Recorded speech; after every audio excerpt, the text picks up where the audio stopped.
Bismillah ar-Rahman ar-Rahim. Nahmaduhu wa nusalli ala rasulihil kareem.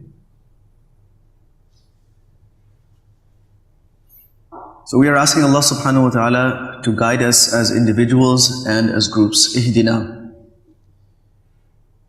It could be because the person is reciting by themselves and primarily for themselves. It could have been ihdini, guide me. But Allah subhanahu wa ta'ala instructed us to say guide us. And the reason is, of course, the true reason is in the ilm of Allah subhanahu wa ta'ala, but there are many wisdoms of this. And one of them is that if one individual is guided and the rest of the group is not guided, then it makes walking the path of guidance extremely difficult. And Allah subhanahu wa ta'ala makes many decisions based on what the masses are doing, what the general populations are doing. Even if there are a few pious people, a few rightly guided people amongst a community of many people that are not following that guidance, then Allah subhanahu wa ta'ala's punishment, at least in this dunya, could apply to everyone. And then on the Day of Judgment, they would be raised independently according to their own intentions. The other thing is that we are an ummah of collectiveness. And through this, the collectivity of our deen shows.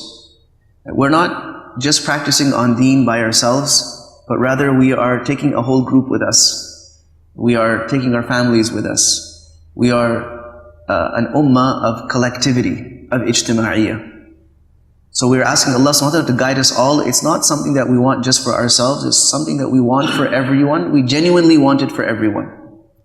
For those who understand, for those who don't understand. The next thing is we're asking Allah subhanahu wa ta'ala to show us to a path rather than a destination. It could have been that guide me to, for example, guide us to Jannah, or guide us to your pleasure. Or it could have been one single destination that we are asking guidance for, but rather it's a path. And a path is indicative of many things. One is that it's going to take time to traverse that path, to walk down that path. Second thing is that without the path we cannot reach the destination. And in our case, that path is going to consist of beliefs, acts, attitudes, perceptions, things that we give up. There are many things that are going to be involved, and all of that is a part of walking on any path.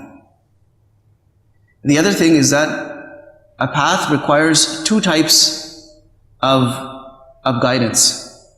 One is the inner ability to follow the path, the inner ability to navigate down that path, and secondly, the external light that will enable us to traverse that path.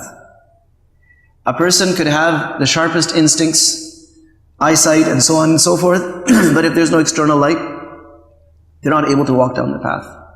And similarly, you can have the best lighting on any road, but if a person is not able to see because of their weak eyesight, there's going to be problems.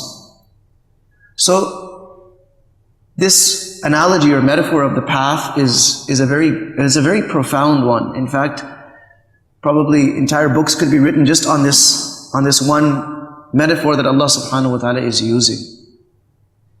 And inshallah we'll further the discussion on this in coming sessions. Wa sallallahu wa sallam wa baraka ala nabiyyina Muhammad wa ala alihi wa sahbihi ajma'in.